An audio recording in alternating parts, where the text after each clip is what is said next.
Hello, kindergarten friends. Welcome to another week of school. I hope you had a great weekend. I also hope that last week you had time to maybe get caught up on some of the Bible videos that you hadn't watched yet, or maybe you got caught up and worked on a few more journal pages. Well, I have some news for you. We actually only have 2 more Bible lessons left that I'm going to ask you to make journal pages for. Now, I know for some of you that might be good news because I know not all of you love making the journal pages, but they have been a really, really good tool to help you remember and learn those stories. And they're going to be a special treasure in the book that we'll put together. Others of you might miss making those journal pages. And if you still want to make drawings and do things of the other Bible lessons that I will give to you, you can always do that.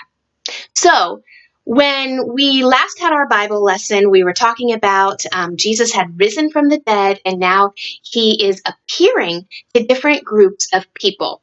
And he had appeared to the disciples 2 different times in the upper room. So word is really getting out that Jesus rose from the dead. And you can imagine some people just do not believe it. Many of them were there. They saw him die on the cross, and they just were not going to believe. No way, no how.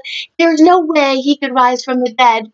But then, of course, there are many others who maybe they got to see him with their own eyes after he rose from the dead, or they have listened to those other people who have seen him alive, and they do believe.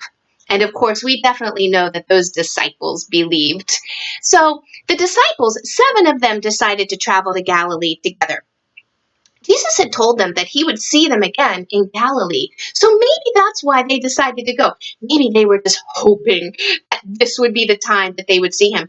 They didn't know how much longer Jesus would be on earth, and they were just looking for any opportunity that they could take and maybe see him again. Well, while they were in Galilee, they were fishermen, so they decided to take a boat out onto the Sea of Galilee. They chose a night where it was going to be really good fishing, and they rowed out into the middle of the sea, and all night long, they dropped that big heavy net down into the water, and they would pull it back up, and nothing. They couldn't catch anything all night long. I mean, it was just a terrible, terrible night for fishing. Well, they were out there all night. The next morning, just as the sun was beginning to rise, the sky was a little pink and they could just barely begin to see things. They noticed that there was a man on the shore, and he was walking and coming closer to them, and he called out to them, "Hello out there! Did you catch anything?" Oh, and the disciples were like, "No, the fishing was awful last night. We didn't catch even one fish."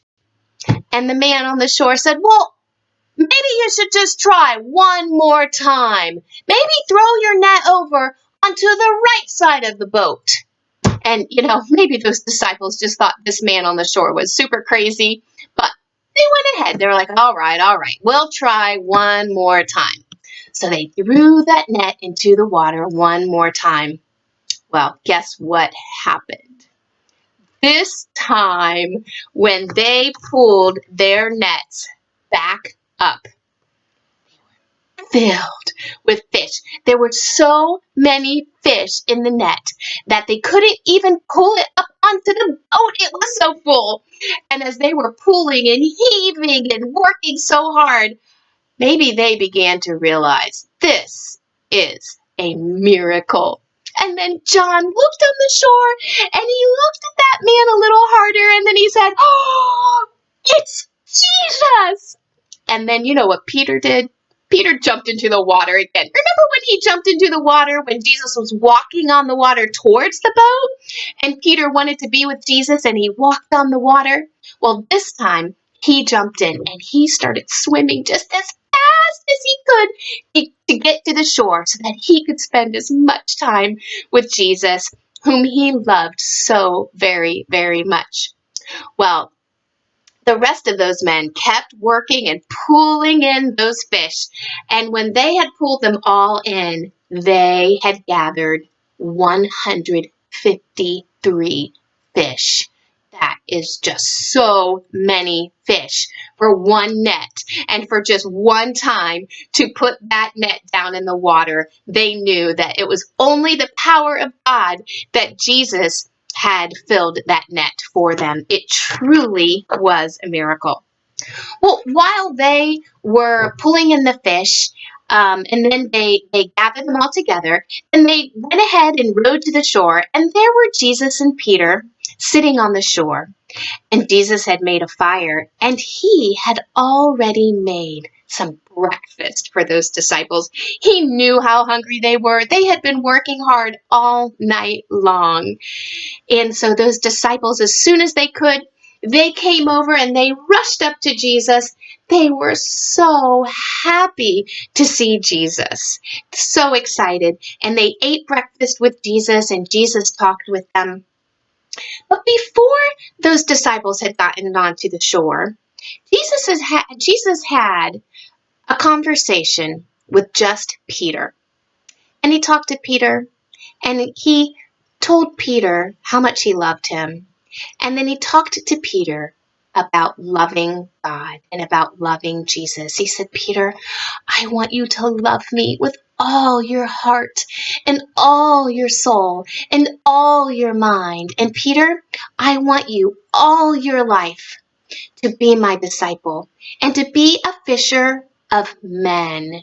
Remember, we talked about that in class before, and that meant that Jesus wanted Peter to preach to other people and to catch people and to teach them so that people would give their hearts to Jesus. And then Jesus told Peter that he wanted him to follow me. And that is exactly what Peter did.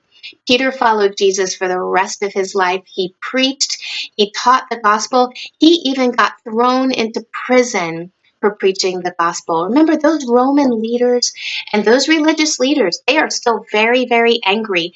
And they did not like that these disciples were teaching and preaching that Jesus had risen from the dead. And not only did Peter get thrown into prison, but he was actually killed. The Romans killed him for preaching the gospel. But Peter went boldly because he loved Jesus so much. Now, just like Jesus told those disciples, follow me, that is what Jesus wants you and I to do also. I hope that you will be willing to follow Jesus and to love Jesus with all your heart.